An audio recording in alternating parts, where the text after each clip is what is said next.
Folks, we are just recording for other members of the CRC that might want to view this, and so that we can send this out to you guys afterwards if anybody requests it from us. I'm going to move things straight off. First of all, a huge thank you for joining us at this time of the morning. My name's Mark Moore. I'm Director of the South West Cyber Resilience Centre. I know that many of you are already members. If you're not, I'm just going to give you a 30-second introduction of what we are and what we do.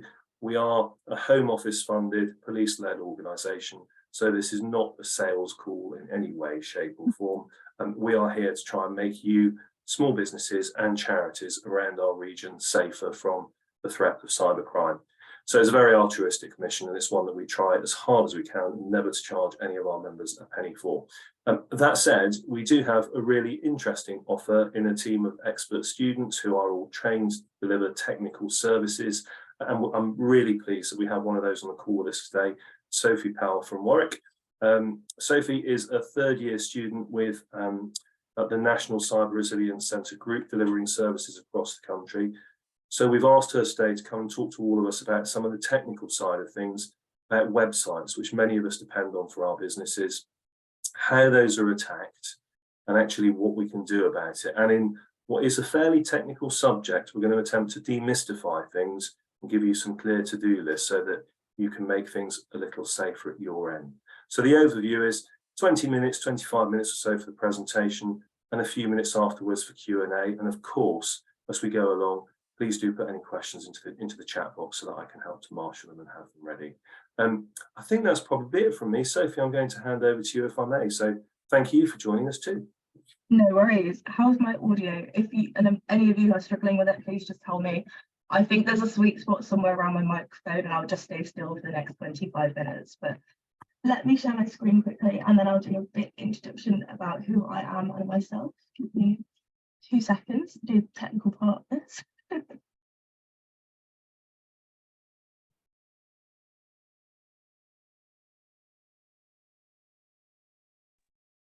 Yeah, that's perfect, Sophie. We can see that one.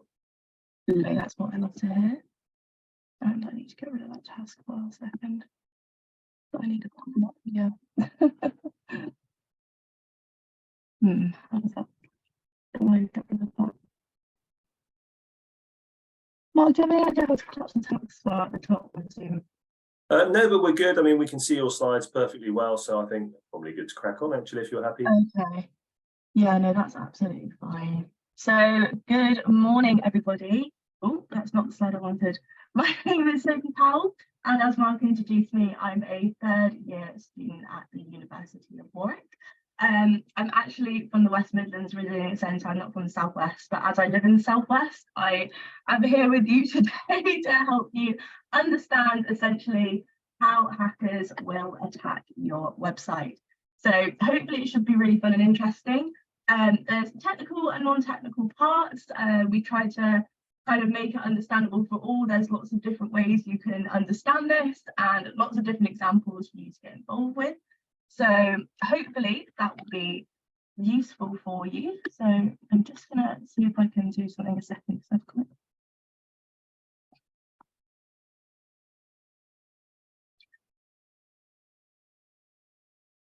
Let's see if I can. Sorry, technical issues. So I'll keep talking. So a couple of house rules as we go along. So it is being recorded anyway, which is absolutely brilliant. So you are able to go back if you have any more questions you can think of. You're always absolutely more than welcome to contact the centre at any time that works for you. Yeah, questions are absolutely always welcome. We do love questions here, and the most important thing to say is no question is ever a silly question. So please feel free to ask away. I'm sure you'll have some burning things to ask, which is probably the reason why you're here. So come along, get involved, and we will hopefully go from there. Mark, is there any way you can take over this PowerPoint? I think unfortunately my slides are frozen. I'm very sorry. Stand by. If you can keep talking us through, Sophie, and I will gear things up from this end. Is that okay? Yeah, I will stop my share. I'm very sorry about that. There would be a technical issue with something like this, wouldn't there? But yeah, so let's keep going through as I instead. So this session will be broken into 2 really specific sections. So it'll be a presentation and a Q&A at the end, as you know. And as I said, please feel free to ask anything you wish. At the end, I'm more than happy to flick back through any slides which interest you. Just pop a message on the chat and that's absolutely fine. So to begin this webinar specifically, I sat down and I thought, actually, there's probably a lot of background needed as to hackers, websites, why they're so attractive to a hacker. So I decided to go back to the basics and actually discuss the 5 W's in covering all angles of attacking and the basic questions that will get asked first. So if I could please have the first slide, Mark, that would be great. Thank you. So to begin, what can you actually expect if your website is hacked? So a hacked website may not actually be visible immediately. So there are really 2 different types of hackers that will attack a website. So number 1, it will be the one that goes over the top, that will vandalize your website, that will put photos on, that will put scribbles on, that will mess with your images. And you'll be able to log in and see right away that something's not quite right with your website. So there's that first kind of a hacker that like to draw a little bit of attention to themselves in that sense. Or there's the second type of hacker that's a little bit less obvious and they'll be a lot quieter about what they do. So you will need to be talking to the people that set up your website to look at different things like logging, see who's logging into your website, see who's becoming a user of your website, see if anything behind the scenes isn't looking as normal as it does. So you will have 2 distinct different types of attackers there. So how will it happen? A hacker may use both either technical or non-technical methods to complete the attack, and we're going to go over both today so you have an understanding of both and an idea of both. Where will it happen? And this one comes up a lot actually, but there's again 2 different places. So while you're sat at home watching Netflix at 7 p.m, having a relaxing Friday evening, your hacker will probably be sat at home having a glass of wine checking your website. It's very real, and a lot of them will actually do it for a hobby as well as maliciously. So there's that method, or it actually could be from a trusted source right in front of your eyes, which we're going to discuss again, as I said, as we go through the more non-technical sides of things. So why me? And this question comes up so many times because people just don't understand what a hacker would want from them specifically that makes them so important to them. So the question can really be simple or complex. So again, as I said, some people use this as a hobby. You might have just been an unfortunate guinea pig to try out a new technique. But everyone holds information on their website. There will be something in there that is of value to somebody, whether that be financial information, personal information, or they might use it as a get back. So for example, a disgruntled employee. So there's a lot of different ways to consider and a lot of different whys to consider, which is why we always love to say, instead of why it happens to me, when it happens to me. Because if it's a when, then you'll always have a mitigation in place. And if it does happen to you on the unfortunate account, then you're always prepared and ready for if it does happen. And finally, as I said, when, it should always be when and not if. And it's just so important to be prepared, know the questions to ask and have mitigations in place. It will really make your life a lot easier if it does happen. It will resolve the issue a lot quicker, and it will benefit you in a lot of ways in terms of customers visiting your website and customer trust as well, we've definitely found. So if I could go on to the next slide, please, Mark. So to begin, I'm going to start looking at a first non-technical method. So on a website, there's a lot of information shared on the page as given. And this includes information that may overshare your personal details without actually specifically realizing. So one of the main things we've found is a lot of people will tend to put up email addresses, telephone numbers, etc., which is absolutely normal. You do want your customers to be able to contact you via your website. You want to be accessible. But a lot of these people will use their own personal email addresses or personal social media accounts. So we've seen a lot of people use Twitter feeds, for example, and they'll have a Twitter feed showing with a personal account to talk about the business, to kind of keep the customers up to date with what's going on, which is really nice to look at as a starter and is a good thing to have on your website, but not when it's a personal account. So depending on the privacy settings on this account that you're linking, it may mean that people can access locations, date of birth, and likely passwords through other personal information. So for example, if I linked my Facebook page to my website and I shared where I was born, the school I went to, my date of birth openly with everybody, anyone that then visits that website is able to view this information.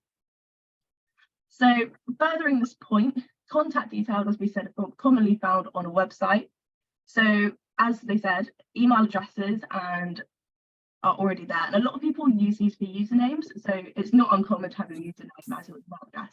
So if you have a lot of identifier information on your account, this could make your password very easily guessable, because a lot of people, and I was guilty once upon a time, like to use pets' names, like to use siblings' names, parents' names, anything that really identifies them, because it's easy to remember. And that's very understandable. Passwords are very difficult to remember. But using that type of thing makes it very easy for a hacker to get a username and password immediately. So for that, we always say to always remember to install multi-factor authentication, which is essentially just another layer of defense. So, you know, I'm sure I'm not the only one that's been sat on my computer and I've had a 6-digit code pinged to my phone and my phone's on the other side of the room and I'm cozy sat on the bed and I have to go and move over. It's not easy, it's a little bit annoying occasionally, but it is so beneficial that if your password gets cracked for any reason, it just adds that another layer of protection to your account to keep it safe. So moving on to another few things about personal information. So a lot of you may have already had test sites, which would have been set up when you put up your website. So it's always really important to remember these and to make sure if you did have a test website, to know what you're sharing on the test website and to make sure it has been taken down since. You don't need a test website running when you've got your real website up, and it can sometimes hold really personal information. So we always say to make sure if you do have one, you take it down. But moving on to the password section, as I said, it's very difficult to remember passwords, and it's very easy for us to say, oh, don't use a dog's name, don't use a sibling's name, etc. And it becomes a point where actually what is a strong password and how can I actually create a strong password that isn't 101 different characters and symbols. So if I can have the next slide, please, Mark.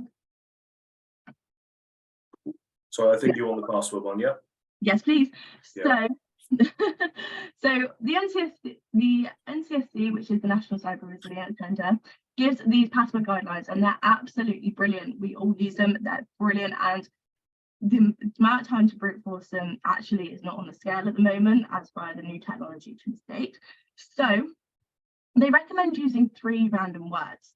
So as we look up there, Humpty monitor headphones, the dash in the middle. It is 25 upper lowercase and special symbols, and it is uncrackable as of current by the technology today. So as I was saying, personal accounts linked and this type of thing, it's just so simple to have a strong password.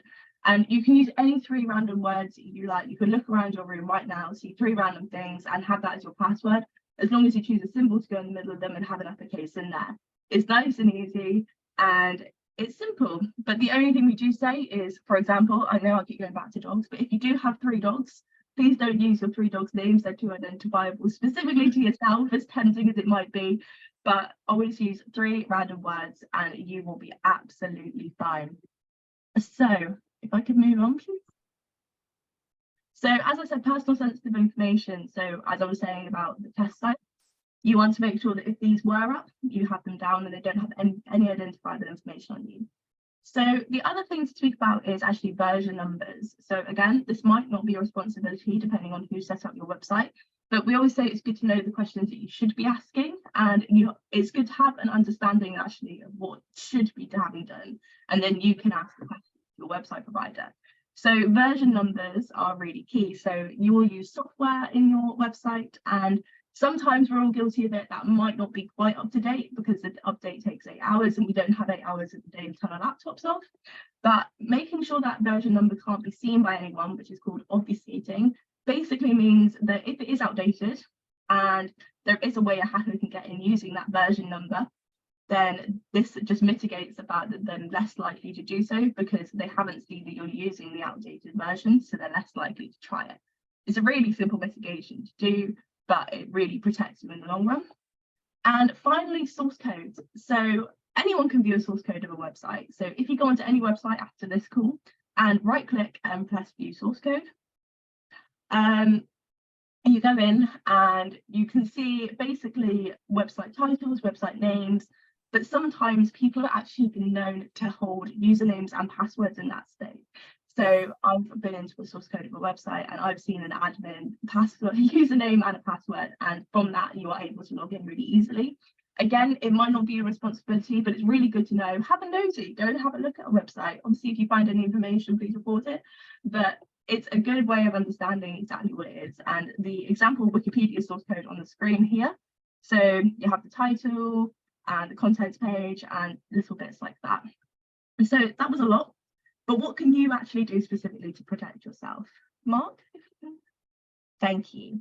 So remove all references to social media on a company page. So if you have got social media on your page, always make sure it's a social media relating specifically to the company and not to yourself, e.g. a Facebook page about your own company and not your personal one. Ensuring your personal social media account privacy settings are strong, and we always say, please make sure that your privacy settings are on and you're not sharing any information that you wouldn't want anyone random to see. So for example, if you're sharing your location, that's fine. And if you're happy with that, anyone in the world knowing, that's fine. Just be careful that anyone in the world can view this. So having potential customers contact you via an online form is always a really easy way to mitigate the whole, I've got to provide an email address, I've got to provide a password, because they type in their username, password, leave you with an email to reply with in their query. And it just allows you to kind of filter out those more important queries to start with, and to be able to reply to them on an address that they don't have to access immediately to start with anyway. So, as I said, email addresses, phone numbers don't have any identifiable information on them. So, for example, maybe don't use your name, last name, don't use any house numbers, etc. like that in your email addresses. Passwords, we love strong passwords. We always preach it, and I found myself saying it every day, but follow the NCSC guidance. They've made it easy for you, they've made it simple, and that's what it's there for. And protect your technical data, know the questions to ask. So we'll move on. And most importantly, phishing, and it's not the thing you go and do with your granddad on the weekend, unfortunately. So phishing is the act of sending fraudulent emails, text messages, or anything like that to a user that contains information or a link that will trick a user into entering personal information. So, for example, I know a lot of people got affected by COVID, so there was a lot of these around the whole, oh, you've been tested and traced, or you need to come in for your jabs. There's one going around at the moment about energy bills, so you're entitled to the energy scheme to help out. Please click the link here. These are all text. Emails are a little more unique to the person, so a couple of them will come through, but really look out for them. If they don't look right, or you have any queries about them, never click the link. It's always better to ask. You're not going to get into any trouble by asking, and you might just save yourself a little bit of a dilemma. So how can phishing be used to attack a website? It's a very good question. So a technique that some hackers will use is actually cloning your URL, which essentially means what they'll do. So for example, they might send an email to me pretending to be you, and they'll say maybe, oh, we have a deal on 20% off this. Please click the link to access your voucher code. It's quite an easy one to do.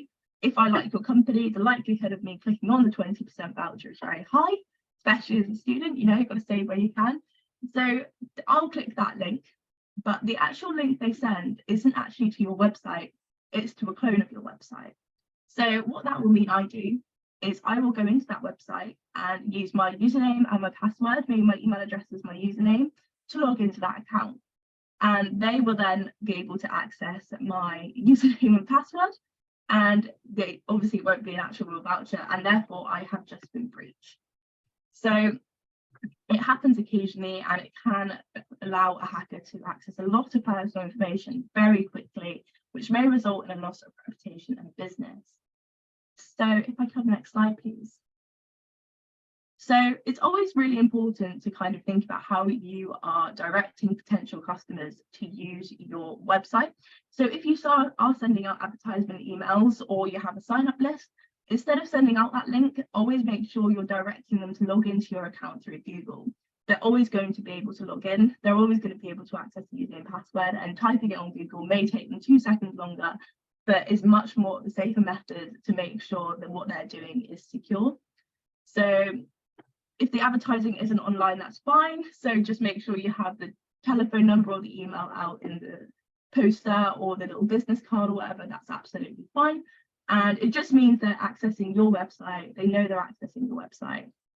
And encourage users to use the website. Keep using strong passwords, as we said. And two-factor authentication is brilliant as a second layer of defense. So if I could move on. So coming up next is the technical methods. And actually, after speaking to Mark, we realized a lot of you this wouldn't be a concept that you specifically would have to worry about, because the likelihood is Squarespace, Wix are out there at the moment, and they're brilliant ways to set up a website very easily for yourself, especially if you don't know how to build up a website, and you may have actually hired people. So realistically, how does this exactly affect you as an SME, this technical side? So what we have done here and what we've tried to do is essentially create you a bit of a shopping list. So I will always stand by the fact that it's really good to know what's going on behind the scenes and kind of be able to know the questions to ask instead of trusting everybody. It's always good to know, it's not going to harm you to know, and it just means that if you have any queries at all, you can ask them, they'll understand what you're saying. So what we're going to try and do here is get past a little bit of the technical jargon, like kind of technical wording that puts a lot of people off very quickly, and understand actually what they mean, because when you break it down into simpler ways, it's a lot easier to understand. And if I can understand it somehow along the line, hopefully I'll be able to explain to you how I did as well. So hopefully you'll come up with this understanding of new concepts today. Don't worry if you don't, they are concepts that hopefully you won't have to come across, but are still good to know. So we'll move on to the first one. An SQL injection. So you may not have heard of this, but it is a technical method that is sometimes used by a hacker. And what they will do is they will enter some code into a text box that looks for data in a database. So a little bit of context here. Sometimes usernames and passwords will be stored in a database behind your computer.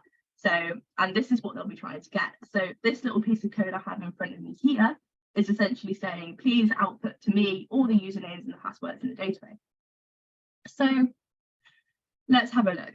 The attack focuses on logic, and as we know, computing uses a lot of logic. So it looks quite scary, but we'll go really quickly through it and see if we can get you to understand. So the way I always like to think about it is 1 is true, 0 is false. So that makes this quite simple, because 1 equals 1, as we can probably all agree, is true. So that makes that statement true. So you can think dash or true. Breaks it down a little bit. So then we have or, which essentially means only one of them has to be correct. We all know what or means. So we have an empty space or true, which essentially does mean true. And then encoding, those two little dashes on the end, essentially means the computer will know everything past that. So what we essentially got here is a very long way of typing in true. So instead of running the code that goes, does the password associated with username X equal username Y? It just runs does true. And it would be much easier if they could just write that out for us, wouldn't it? I do agree. So this could actually, if it's not protected properly, output all the usernames and passwords in a database. Scary. So mitigating, as next slide, please. So there's a lot of different things that your website provider will do to mitigate this type of attack. And it's a very common attack, I will say. You don't have to go and panic and run away to see if you can put it into your own website or anything like that. It's a very simple method to use. You would have to be running a ridiculously insecure website for this to work. So a few things you can do, or you can ask your provider especially. So is it the correct data type and length? So for example, should they even be putting equal signs in the username? Probably not. So that's something you can already automatically filter out, and it will immediately work. So code shouldn't be executed on a database anyway, and you can do something called database access privileges. So it essentially means that they won't be able to build up to the database because they don't have the privileges that they're allowed to do so. So again, updating, so they will always keep your updated database and make sure that the updates that are coming through, they will update it with them, which means it's less likely to be attacked. And what they'll also do is make a log of exactly who's trying to log into your website. So they'll look at the usernames and look at when you press search, you can see in a log, so, oh, user 1 just logged in, user 2, user 47, and then they'll see this code trying to log in. And that's when the light bulb goes, you think, we might have an issue here. So through logging, this is a really easy way to see exactly who's trying to get into your website. As we said, this isn't for you to worry about specifically. this is for your provider. It's just providing you with the right questions. So DDoS attacks, they are standing for distributed denial of service attack. And I was speaking to one of my bosses and he gave me a brilliant method to be able to explain this. So imagine a bus and it's running normally on its way to a particular destination. Maybe you're going to work in the morning and one person has decided that they don't want the bus to reach that destination, maybe because they might have fallen out with the bus driver. I don't know. So this person therefore gets all their friends to board the bus in the world. So you've got 1 million people trying to board the bus. So the bus is two-way down and it can't move. So this is exactly what a hacker will do to a website, although your website, given it's not a bus. So what they will essentially do is they will send something called a request, which is essentially logging into your website a load of times. So they will send millions of requests to your website, pretending to be people trying to access your website. And as we know, websites can get a little bit weighed down quickly. They'll lag, they'll go a little bit slower. So they will pretend to be 1 million people trying to access your website, essentially just to see if they can try and make it crash. So the benefit of this is, for them, it takes your website off the internet. It can't be accessed by any potential customers. And it might panic the customers that you already have, considering that they can't access the website, especially if your website's holding important details about them. So it's very simple. And as we can see, we've got the little bot on the bus and people boarding the bus. So it's a very effective method if someone wants to take down your website very quickly, try out a method or do something along these lines. You may have seen this happen to a website before. It's not uncommon. So if we can move on, please. Brilliant. Mitigations, again, just the ones to ask. So always update your software. And we say this across everything, even if you're running your own personal machine and you see an update come through, please don't ignore it. They're the most annoying things in the world and they do it at the wrong time, but it's so beneficial in the long run. So you can do rate limiting, which is another technical concept you don't have to worry about, but for context, essentially it monitors how many people access your website and only allows a certain amount to access your website. So you may have heard of ChatGPT going around at the moment. If you haven't, it's an AI bot that essentially students have found write essays for them. The universities go wild, but this will sometimes come to its cap. It only allows a certain amount of users to access it at any time. That's essentially rate limiting. So packet monitoring just sees who's going into your website and what they're doing. And detection systems looks for attackers and sees what they're up to in your system. So it's always important to monitor for attacks and always important to document what you do for future improvements. So if your provider is seeing this happen, hopefully they'll document it for you, make you aware, and then you can ask the right questions to say, actually, why was this not implemented and where is this? But it is always important that if you have any queries about, actually, is my website secure? The Resilience Centre is always here, as Mark said. This is what we do. We can test your website, see what it's like, see how secure it is, and we'll go from there. And the next slide, please. This pulls this webinar to an end, and honestly, I am overjoyed at the amount of you that turned up at 8:15 in the morning. I was saying to Mark beforehand, I actually don't remember the first time I was up before 8 o'clock voluntarily. But thank you so much for your attention. It's been an absolute pleasure and I really enjoyed putting this presentation together. And I'd love to open the floor to any questions that you may have and I can answer for you.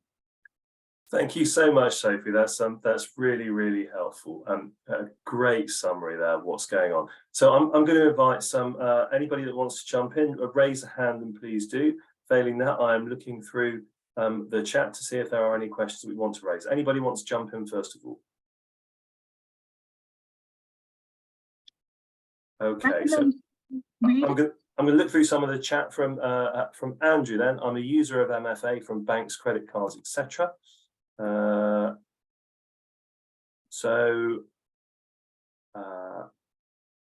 am a receiver or user of MFA, but can I organise myself to use MFA for transactions when the supplier doesn't use them? Yeah, Lee said if you own your own website, you can install MFA technologies for logging, etc. So I guess that's the way that we need to approach MFA. Think about putting it onto our website. Sophie, would you agree?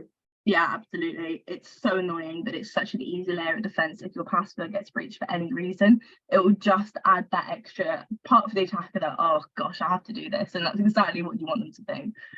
No worries. Another really important one here from somebody who said Squarespace. So I use them. Should I be asking them about security? Should I be going to them with a bit of a question list? Not unless you see anything. So you are absolutely more than welcome to question your website provider about anything you wish. It's your website and you pay for a contract with them to put up a website. So Wix and Squarespace will be doing this all the time, and they will have security in place for you already. So the likelihood of the attacks being carried out that I mentioned are ridiculously low. They already know about them. They're professionals in the business. But what we like to do is set up a shopping list. So if you ever want to query them, or you have a reason to query them, you know exactly what to ask. So I'm definitely not saying go and question Squarespace, because I'm definitely not doubting their security in any way. Okay, thank you, Sophie. And I'm going to wrap up two comments, questions in one here. So Mike is saying, still annoys me that MFA isn't built into WordPress. I have to install that separately as a plugin. So there are things that are worth looking at with some of these providers still. Leah's asked, you mentioned, Sophie, that the NCRCG can review the site. How do we action this? So I'll just cover that one off if I may. Yeah, absolutely. So within the Southwest, this is an offer if you need it. Again, it's not a sales pitch. It's not what we're here for. But if you do want somebody to take a look at your website, we have either a fairly detailed offer where we'll look at the complexity of your site, tell you how long it would take for us to churn through that, and come back to you with no obligation price for our student team to do that. Or we have something called the First Steps Web Assessment, where we'll take a very high level overview in a fixed period of time and essentially give you something that feels like a red, amber, green rating. So it's intended to be very comprehensible and just give you that kind of start off point. Price point for that for us is £150 to get the expertise and the time that we need to do that. So if anybody is interested in that, please do drop us an email afterwards. But I'm not here to push it. It's here as an offer if you would find that helpful. I'm just checking. There's one final message that's come in, and if it's not a question, I'm probably going to wind things up now. There was sorry, I've just noticed Tim Schofield said trust but verify. I think that's a really good way to put what I was saying about Squarespace. Always trust, but verifying is never a bad thing. No worries. And folks, you can find us on our website. I'm going to say that after Sophie's saying, I'm not sure if I should share email addresses. I'm really suspicious. So swcrc.co.uk, and there is a contact us form there, folks. So if you're interested in picking up the conversation, we do free consultations with our student team, so we can find you half an hour if you're a member of the Southwest Cyber Resilience Centre. And if you're interested in talking about that service offering, again, drop us a line and we'll come straight back to you. So look, with time 3 minutes over, I think that's been a brilliant webinar this morning. Sophie, thank you so much for your time, your energy, and your knowledge, which is priceless to us non-techies. Folks, I wish you all a really successful day, and thank you so much for joining us. We hope to see you in the future. Take care. Bye. Thank you. Take care.